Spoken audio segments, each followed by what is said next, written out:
Now, according to Gordon, this is intrinsic to the very structure of our federalist system, of which the current Supreme Court, the conservative majority there, has been an avid defender.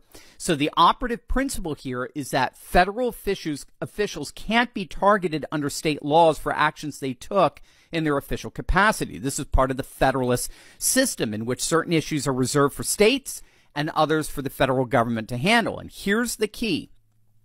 What Gordon found in her research was that in previous cases like this, when federal courts intervened, in every instance, when the removal was granted, when the case was taken away from local prosecutors, in every instance, the case got dismissed. And so that's why this fellow at the beginning of this video, the constitutional law scholar, David Rivkin, that's why he doesn't think this case will ever even see the light of day. Meadows' lawyers have already petitioned for the case to be removed from the local courts to the federal courts, and whenever that's done, the case is basically thrown out. Well, let's make it happen. But there's another way, on top of all of this, there's another way for Trump to get full immunity from prosecution. You're going to absolutely love this because it's all about how we effectively fight back against this blatant weaponization of the law. Florida Representative Matt Gaetz has put together a legislative plan to protect President Trump from prosecution. Gaetz appeared on the Charlie Kirk show and explained precisely how Congress can make sure President Trump crushes these indictments. You can actually bring President Trump in to give testimony to the Congress, and in doing so, immunize him.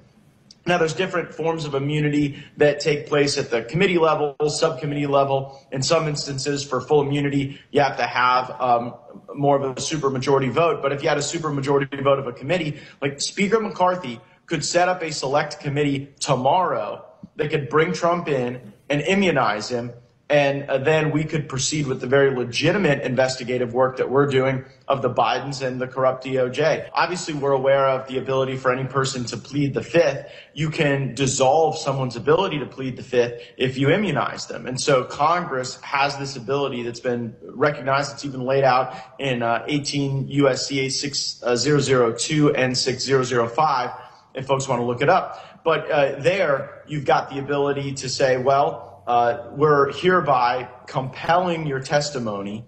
We're giving you immunity for anything you say to us and anything that would lead to. And so, for example, if President Trump came in and said, I'm here to give you testimony about the witch hunt, the abuse of criminal process, that Congress has legitimate oversight equities to resolve. And if he were to say things to us, we could immunize him for that conduct that he were to discuss. Does it take a vote, or does it frequently happens?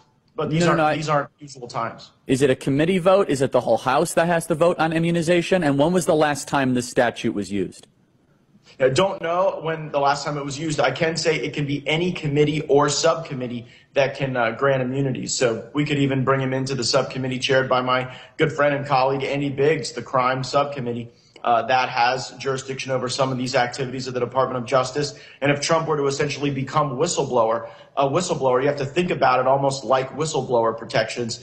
Trump, the ultimate whistleblower, potentially the beneficiary of congressional immunity on some of the information. So we sort of have a plan B/C. We sort of got a backup plan, but not all the way, because Congress and McCarthy and the Biggs gentleman that he mentioned, they can immunize Trump, but will they? Will they actually go through and make that an order? And does it go to a vote? How does that whole process work out? Maybe I didn't understand it fully, but we sort of have a backup plan, but we don't really, but maybe we might not need it because plan A will actually get the job done and Trump won't be politically prosecuted and persecuted how he has been, just like Dems are hell-bent on doing. But this God-fearing, American-loving man will be voting for Big 45 to become Big 47, aka Donald Trump, to win the presidential election next year in 2024, because our country is in a very dark place, and I truly believe that God will use the patriotic unity that only Donald Trump can unite us in to bring our nation